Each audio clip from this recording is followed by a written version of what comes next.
Patient is 7 centimeters dilated. She feels like she has a bowel movement. What are we going to tell that patient to do? What type of breathing?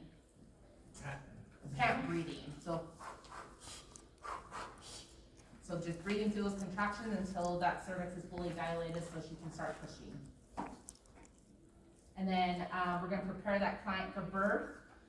You may want to get the table ready with all the instruments for the provider. We maybe want to observe for perineal bulging or crowning. Sometimes you may see the head kind of poking there.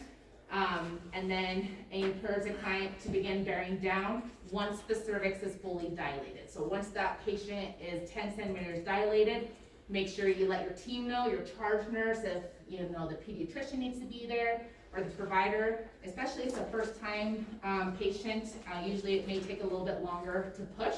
The nurses are there pushing with the patient. So usually if I have a patient, I tell the provider and my team, hey, the patient's 10 centimeters dilated, I'm gonna go ahead and start pushing. I'll let you know when we're ready for you. So usually you won't call the provider until that head is poking out about an inch or so. So until it's crowning, that's when you'll call the provider to go ahead and deliver that baby.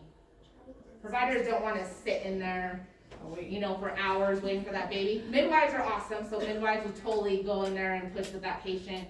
But you have our providers that are seeing, other patients other than our pregnant clients, so they're a little busy. So just call them once that head begins crowning. And then we have our second stage. So this is complete dilation of the cervix until the delivery of baby. And usually at this point, the patient feels an overwhelming urge to push. So second stage, they're fully dilated and pushing until baby is delivered.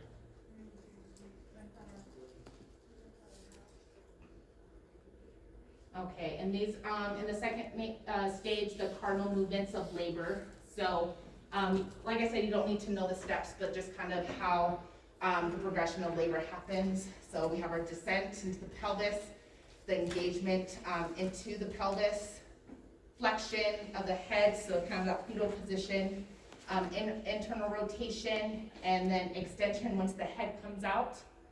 And then restitution, we want to go ahead and get the anterior shoulder and the posterior shoulder out, and then expulsion of the baby. So, I don't know if I showed you guys, I don't know if I'm getting confused with another class. So, this baby, unless I leave this baby's head, I can't fit it through this vagina. So, if this is my baby, so usually the provider will come in. You guys do that okay somewhat?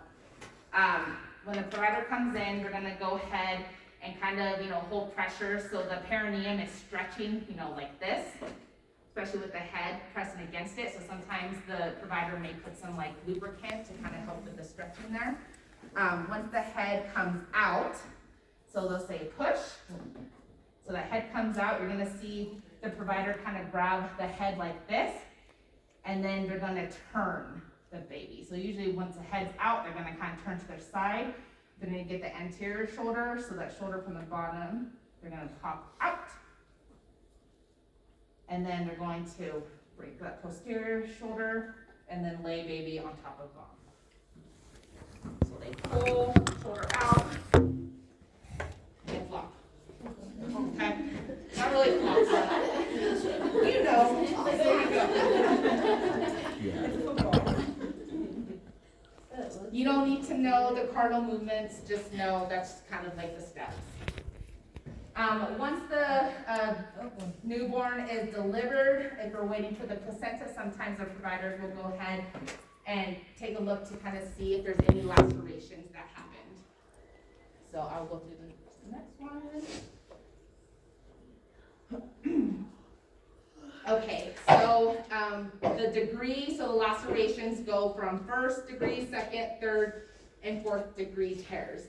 So we have our 1st degree, which is injury of the skin and subcutaneous tissue of the perineum and the vaginal epithelium. I'm going to turn off the lights real quick. All right. Turn off the lights, probably see a little bit better. So there's our 1st degree. So 1st degree, sometimes they may need repair, sometimes they don't. They'll just kind of heal on their own.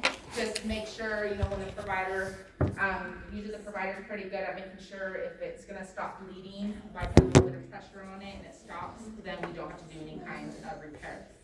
Now say she did have a first degree laceration with no repair, and when you're doing the fundal rubs and you're checking the patient's bleeding, you may notice some extra bleeding, and that could be coming from that tear. So if you're having some extra bleeding, but their uterus is nice and firm, and it's not coming from the uterus, typically from lacerations, it'll be like a brighter color red bleeding, so bright red bleeding.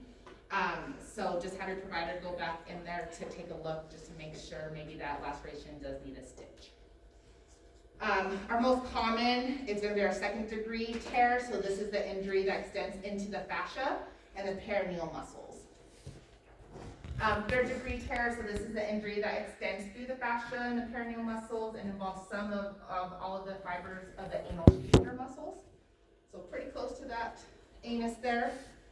And then our fourth degree, which is probably the worst, is the injury to the perineum that involves both the internal and external anal sphincters and the anus. So if they have a fourth degree, sometimes that repair is going to take some time because that provider has to go in and fix up the anal sphincter, make sure their rectum, their anus is also stitched up, and then take care of the lacerations. You can turn the lights back on. So just kind of idea, so when you are at clinical, you're not going to be tested on this, but if they say, hey, this patient has a second degree laceration, what do you think we may want to offer that patient? Probably like ice, definitely, so we'll offer like an ice pack because they're probably going to be pretty swollen.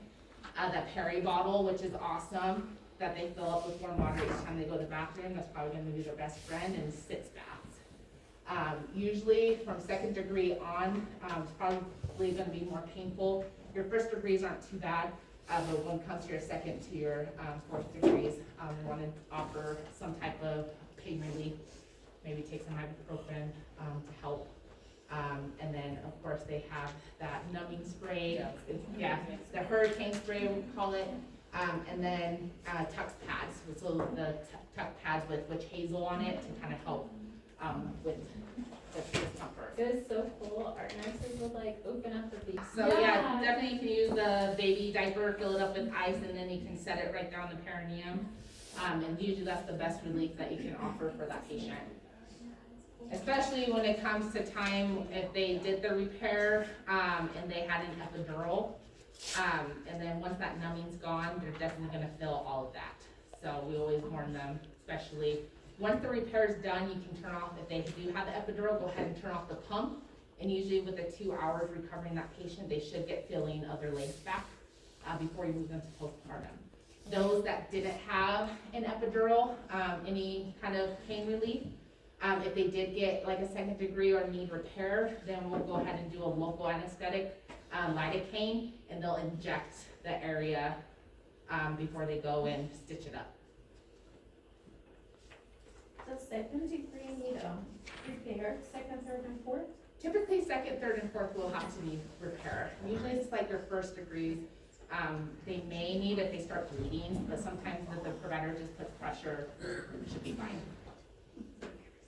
And then again, during our second stage, once that that baby is delivered, we're going to monitor both the client and baby, so we're doing vital signs on both of them.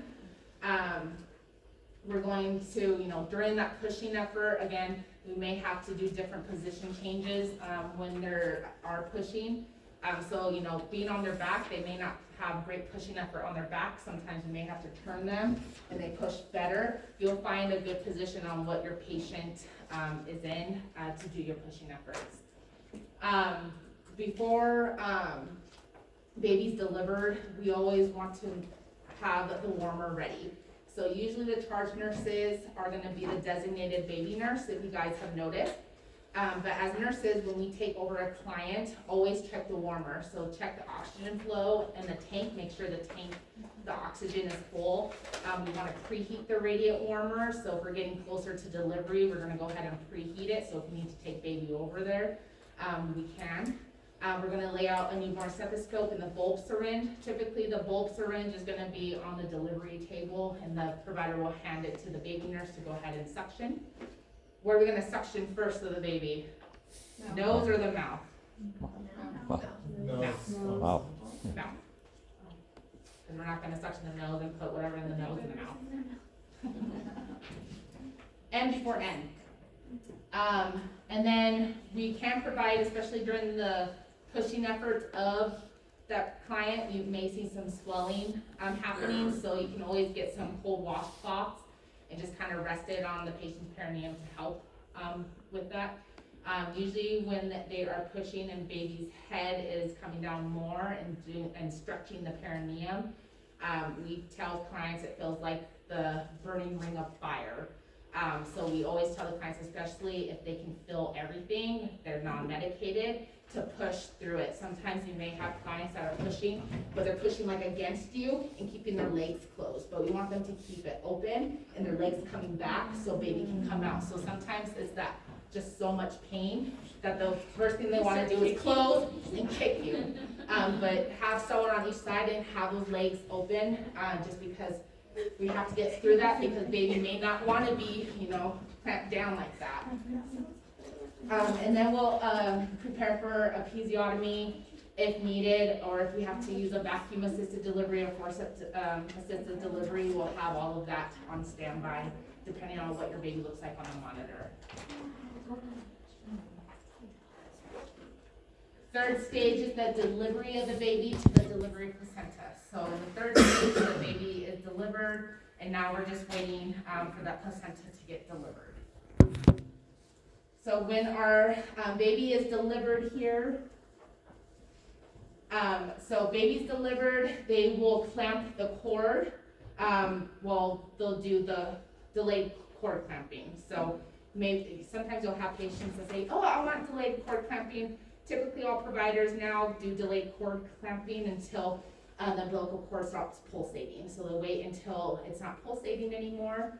Make sure baby gets all of that blood and oxygenation, and they'll go ahead and clamp it off, and then that's when they'll go ahead and have the partner go ahead and cut the cord.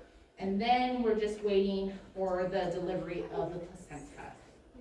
So with the delivery of the placenta, they have up to 30 minutes before we have to go back and manually get the placenta out or take that patient back for a DNC.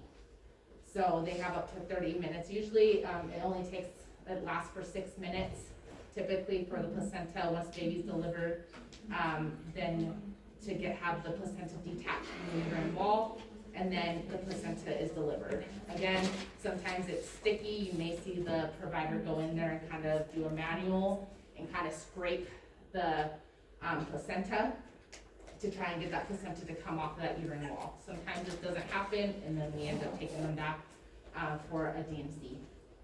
The umbilical cord, it was a question on our, whatever, I can't even brain fart, but does the umbilical cord have 2 veins and 1 artery, or 1 artery, or vice versa? 2 arteries arteries, and 1 vein. vein. Okay. So someone last semester was like, Ava, think of Ava. 2 A's for arteries, 1 vein. Okay. So maybe you'll remember it like that. Oh, Okay. yeah. Ava.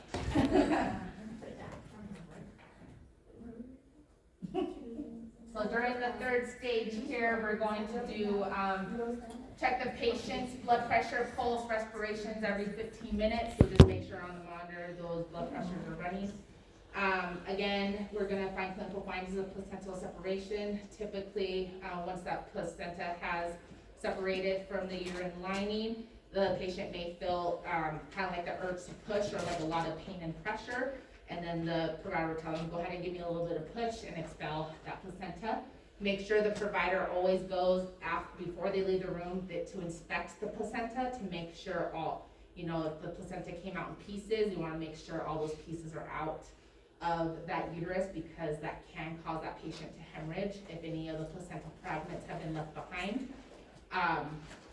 And they should always inspect it before leaving, and then ask if you want to put in orders to send it down for pathology. So we have like our small for gestational age babies or our intrauterine growth restricted babies. Sometimes we'll go ahead and send the placenta down because they wanna see exactly, you know, what was going on with that placenta to cause that, you know, the growth of baby to stop at a certain point.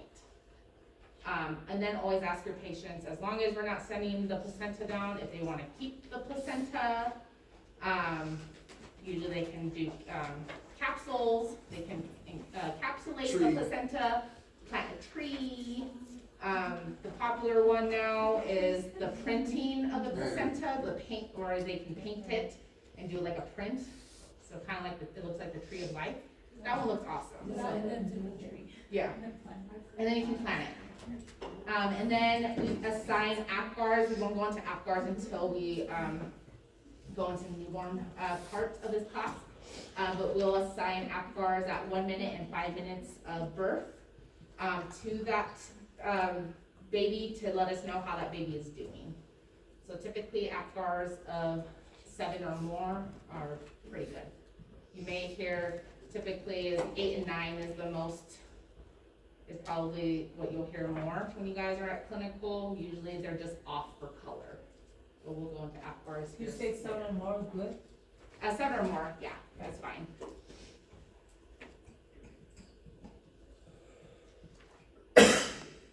Okay, and then we have our nursing actions. So again, we want to make sure the provider takes a look at that placenta, make sure it's all there. We may have to administer pain medications.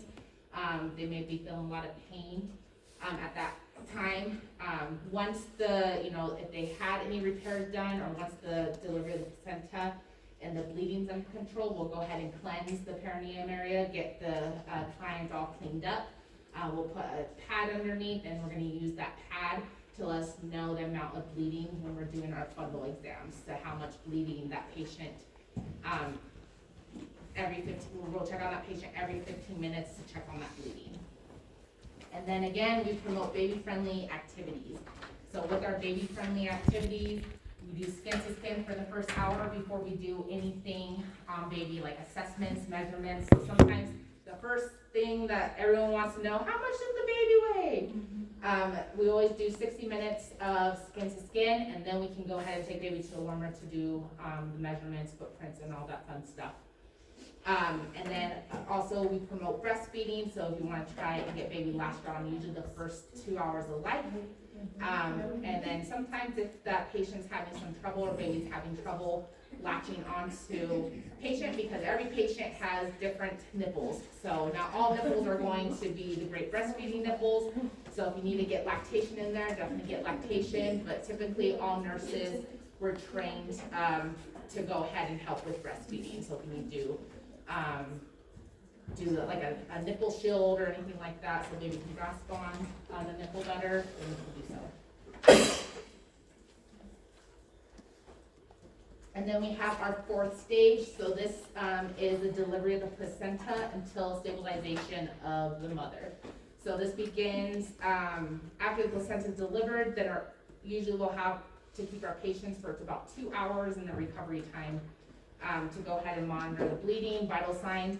We will not send a patient over to the postpartum unit until our patient is stable. So if our patient's having some active bleeding and we're at the 2-hour mark, we're going to go ahead and keep that patient longer, just in case if we have to go back for a DNC, we can go ahead and do so.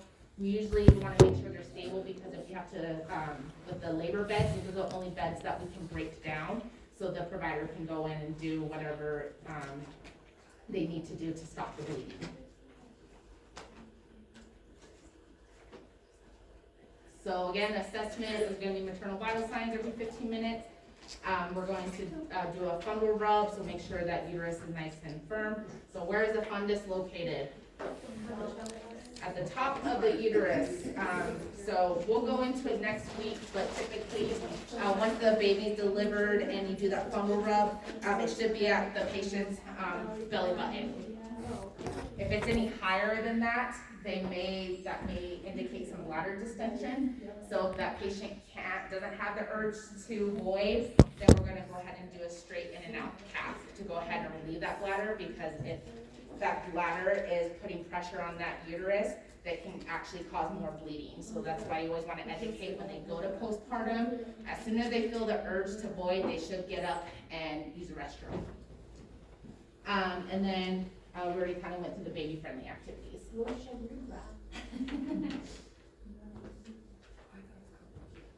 And then during the fourth stage, so you promote uterine contractions. So they will be on Pitocin for the next 4 hours, typically running at 125 mils per hour for the next 4 hours to help the process of involution. So that's, involution just means the uterus is shrinking down to its normal size. So it should go down at least 1 finger breadth every day, or 1 centimeter every day.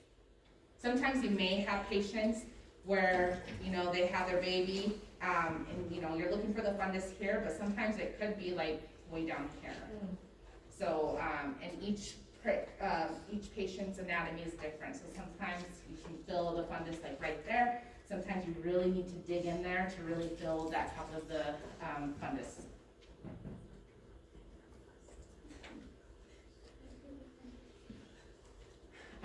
So we are monitoring the patient's blood pressure every 15 minutes. We're doing those fundal examinations every 15 minutes for the first hour. The second hour, we're doing those fundal examinations every 30 minutes. And we're monitoring the patient's bleeding and vital signs. Again, if your patient, so one thing to remember, at least one take from this class, if after a delivery, so the patient has already delivered their baby in postpartum, if there's any extra bleeding going on, what's the first priority nursing thing you should do? Should you call the provider right away? Fundus. Palpate and massage the fundus. If you're gonna remember one thing from this class, palpate, massage the fundus. And that's if there's bleeding after the delivery of baby. It's gonna be totally different if there's bleeding within pregnancy and then bleeding after pregnancy. Okay, so get that. Like excessive bleeding, but you just mean normal, not excessive bleeding after, just normal bleeding, like. Yeah, we'll go over what the normal bleeding is after delivery, but basically it's like having a heavy period for the first week or so, and then it tends to Is slow that when down. we push? Yeah. Okay. If you see a lot, that's when you know it could be like postpartum. It could, yeah. So you want to keep massaging, especially if you're massaging. If it doesn't feel like a hard softball, you want to keep massaging it until it firms up. And sometimes when you're massaging, you're getting clots and more blood. You just keep massaging. Usually you'll call for help, and you'll have someone bring in the postpartum hemorrhage kit. So there should be a kit. If you guys aren't familiar with it, go look for it on the unit when you guys go for clinical. What is that medication called again they give, where they put it on the cheek usually to help with? Misoprostol. Yeah. So we'll actually go over misoprostol for induction processes, and we also use it for postpartum hemorrhage. Same thing with the oxytocin too, to get that uterus to It contracts and releases. contract. Yeah, so again, we still want to continue with the contractions. That keeps that uterus nice and firm, which helps prevent postpartum hemorrhage. Also, nipple stimulation. So what else, if nipple stimulation can do that, you put baby on the boob and try and breastfeed, because also breastfeeding can cause the contractions to happen. That's why when you have clients breastfeeding, they feel crampy. That's why. It's their own body producing the oxytocin.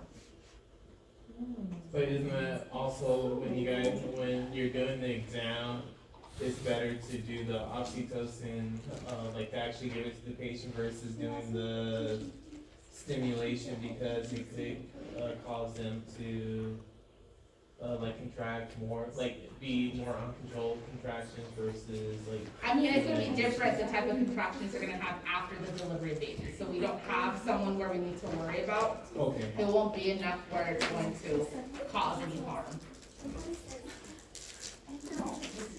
Okay, they're